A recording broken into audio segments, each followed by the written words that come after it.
One man seized control of 90% of American oil.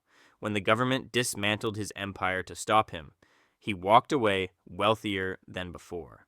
This is how John D. Rockefeller built the most ruthless monopoly in history and became the world's first billionaire. July 8th, 1839. A child entered the world in poverty-stricken Richford, New York. His mother Eliza was deeply religious, believing firmly in honesty and hard work. His father, William, was the opposite. Locals called him Devil Bill, a con artist who sold fake cancer cures to dying people and posed as a deaf beggar to gather secrets he'd later exploit. Devil Bill had a philosophy about raising children. He cheated them deliberately to toughen them up. One afternoon, he told young John to jump from a high chair, promising to catch him. The boy leaped. His father stepped aside. John crashed onto the floor. The lesson was clear. Never trust anyone, not even family. The world belongs to predators, not prey. By 1849, Devil Bill faced accusations serious enough to make him vanish entirely. He fled to Canada, assumed a new identity, married another woman while still wed to Eliza, and disappeared from his family's life. He abandoned them without money or support. At 16, John became the household provider. He enrolled in a 3-month bookkeeping course and found work as an assistant bookkeeper, earning 50 cents daily. He developed an obsession with precision, recording every penny in a small red ledger he carried everywhere. By age 20, through extreme frugality, he'd accumulated $800. Starting a real business required more capital. Swallowing his pride, he approached his father for a loan. Devil Bill agreed to lend him $1,000 but charged his own son 10% interest and warned he might demand repayment without notice. John accepted the terms without argument. He partnered with Morris Clark, an established merchant, and they began selling produce. Safe, predictable. Then 1859 arrived. Pennsylvania struck oil. Cleveland transformed into refinery central almost overnight. Clark wanted to stay with food commodities. People always need to eat, he argued, but John saw something different. People will always need light after darkness falls. Oil was the future. They brought in chemist Samuel Andrews and built a refinery. Tension festered. Rockefeller wanted aggressive expansion through borrowed capital. Clark feared debt.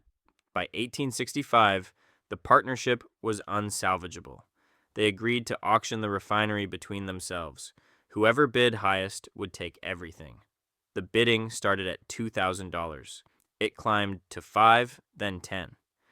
Clark's confidence grew. Surely this 25-year-old lacked the stomach for serious money. At $50,000, Clark believed he'd won and prepared to leave. Then Rockefeller's voice cut through the silence. $72,500. Clark understood in that moment. This young man would bid until he died or went bankrupt. He surrendered. The refinery belonged to Rockefeller. Years later, John would call this the day that determined his entire career. Now in control, he renamed the operation Rockefeller and Andrews. He applied his ledger obsession to every aspect of oil refining. Most refiners at the time were astonishingly wasteful. They extracted kerosene for lamps and dumped everything else, gasoline, tar, and naphtha, straight into rivers. Rockefeller watched that river and saw profit flowing away. His partner Andrews found methods to transform refinery waste into lubricating oil and paraffin wax. But John went further. He purchased forests to manufacture his own barrels. He built kilns to dry the wood. By eliminating every middleman, he could undercut competitors on price while maintaining profit margins. By age 30, he owned Cleveland's largest refinery. Most successful men would have celebrated and enjoyed their wealth, not Rockefeller. He surveyed the Cleveland skyline and saw hundreds of small, inefficient refineries fighting over scraps. These weren't worthy competitors. They were chaos, destroying the industry's potential. On January 10th, 1870, John D. Rockefeller officially incorporated Standard Oil Company. He wasn't building just another refinery. He was constructing a machine designed to consume every rival in America. His strategy ignored oil wells entirely. Instead, he focused on the nation's arteries, the railroads. Railroad companies were slashing rates desperately, stealing business from each other. Rockefeller approached them with an irresistible offer. He could guarantee 60 carloads of oil every single day, more than entire regions combined. In exchange, he wanted a secret arrangement. This became the South Improvement Company, a shell operation functioning as a cartel between major refiners and railroads. It operated on three principles. First, massive shipping discounts for Rockefeller. Second, detailed intelligence reports on competitors' shipments, destinations, and prices. Third, the killing blow. Every time a rival shipped oil, the railroad diverted a portion of their payment directly to Rockefeller. He was literally being paid by his competitors' business activities. What happened next would become the most brutal corporate takeover in American history. Rockefeller would summon competitors to his sixth-floor office on Broadway. He'd greet them with the calm demeanor of a church deacon. Then he'd present the numbers. Your shipping costs versus mine. Your profit margins versus mine. The math was undeniable. He was being paid every time they moved a barrel. Continuing meant financial suicide. Most sold immediately, accepting either cash or Standard Oil stock. Those who hesitated received a different kind of visit. Between February and March 1872, Cleveland witnessed a corporate massacre unlike anything in American history. In one 48-hour period, Rockefeller absorbed 6 refineries consecutively, door to door, signature to signature. Within 3 months, 22 of Cleveland's 26 refineries had surrendered. He didn't use guns, he used spreadsheets and railroad agreements. The results were identical to warfare. Then the secret leaked. Public fury erupted instantly. Pennsylvania oil regions descended into chaos. Citizens burned Rockefeller in effigy, marching with torches through streets, screaming about the anaconda strangling free enterprise. Newspapers published scathing editorials.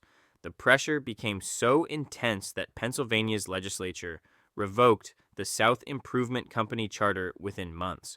Crowds celebrated in the streets. They believed they'd slain the monster. They misunderstood completely. Rockefeller didn't care that the arrangement was terminated. By the time legislators killed the deal, he already owned Cleveland.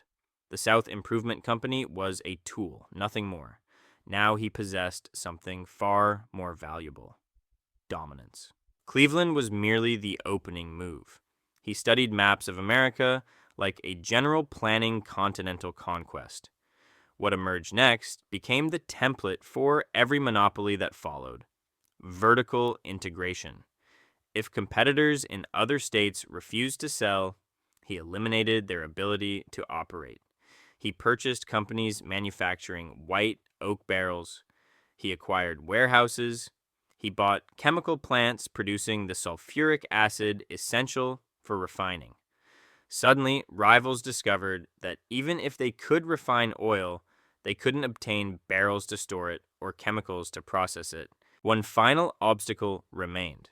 Pennsylvania oilmen, desperate and defiant, began constructing an enormous 110-mile pipeline to transport oil directly to the Atlantic coast, completely bypassing Rockefeller's railroad network.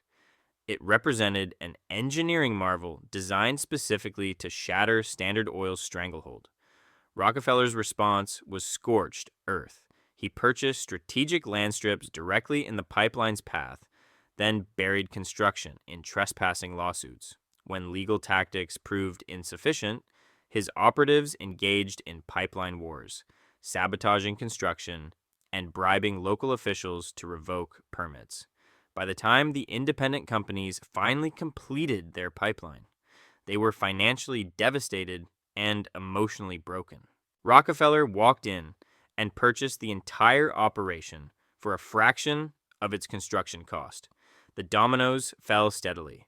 From Cleveland to the Atlantic seaboard, independent oilmen became an endangered species. Children watched their fathers crumble under the weight of an opponent who controlled every supply chain, every distribution channel, every possible avenue to market. By 1879, the bookkeeper's conquest was complete. He controlled 90% of America's oil refining capacity. He had transformed industrial chaos into organized dominance. But controlling 90% of an industry creates a problem most men never face. You become a target impossible to miss. By 1882, Rockefeller confronted a new challenge. Standard Oil had metastasized into dozens of companies scattered across multiple states. 19th century corporate law was straightforward. A company chartered in Ohio legally couldn't own stock in a Pennsylvania corporation. His empire was held together by informal agreements and verbal understandings. Fragile, vulnerable, his lawyers engineered something unprecedented, a legal ghost capable of owning everything while answering to no one. On January 2nd, 1882, Rockefeller and 8 associates signed a confidential document consolidating 40 separate companies into one massive entity controlled by 9 trustees. They called it the Trust. It functioned as a legal shell game. Government regulators asking who owned a specific refinery received answers that spiraled through bureaucratic mazes leading nowhere. A journalist later wrote that you could deduce the trust's existence from observing its effects, but proving it formally was nearly impossible. From his headquarters at 26 Broadway, a building insiders called the Temple, Rockefeller applied his ledger obsession globally. He once ordered factories to use exactly 39 drops of solder per kerosene tin.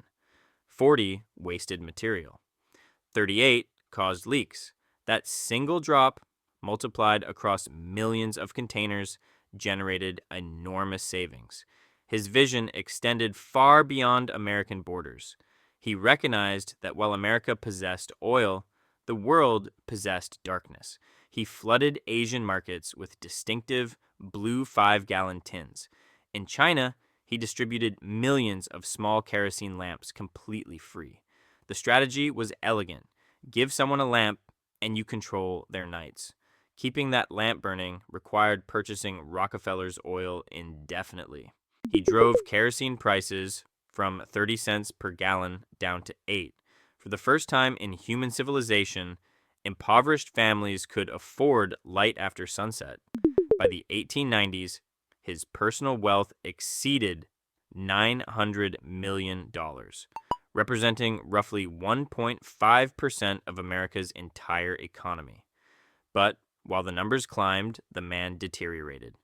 Success consumed Rockefeller from within. His hair vanished completely, eyebrows, eyelashes, everything.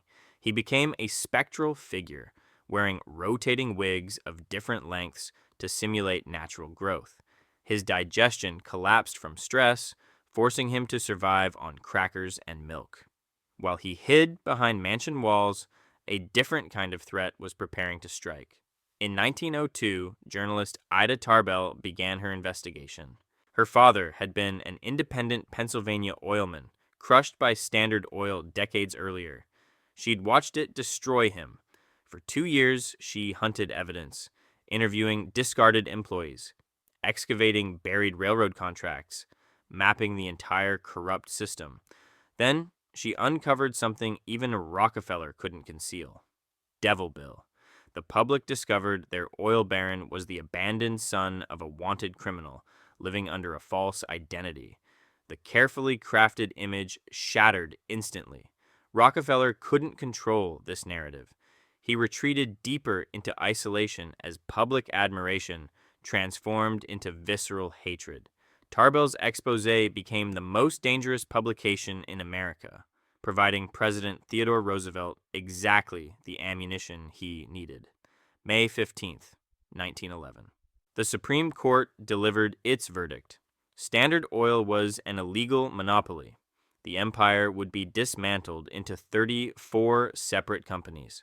At 72, the world assumed Rockefeller had finally been defeated. They were spectacularly wrong. Breaking up the monopoly didn't strip his ownership, it decentralized it. He still held massive stock positions in all 34 new entities. Free from the Standard Oil name and legal restrictions, those individual stocks skyrocketed in value. By 1916, as America shifted from kerosene lamps to gasoline automobiles, his wealth exploded beyond comprehension. He became the world's first confirmed billionaire. While average Americans earned $800 annually, his fortune reached $1 billion. He'd outlasted his father, his competitors, and the United States government itself. But one final enemy remained: time. He hired America's first public relations specialist to rehabilitate his image, appearing publicly as a generous grandfather, distributing dimes to children. He established the University of Chicago and the Rockefeller Foundation, funding research that eliminated hookworm and yellow fever across continents. Was it genuine remorse, spiritual awakening, or the ultimate manipulation from someone who understood that history favors those who write the final chapter? On May 23, 1937, the machine stopped. John D. Rockefeller died at 97. He'd missed his goal of reaching 100, but his other objective, making $100,000, he'd exceeded by a margin that defies human understanding. The boy who learned never to trust anyone, who survived abandonment and built an empire from ledger entries, had transformed American capitalism forever. His methods were ruthless. His impact was undeniable. And the blueprint he created for corporate dominance still shapes the world today.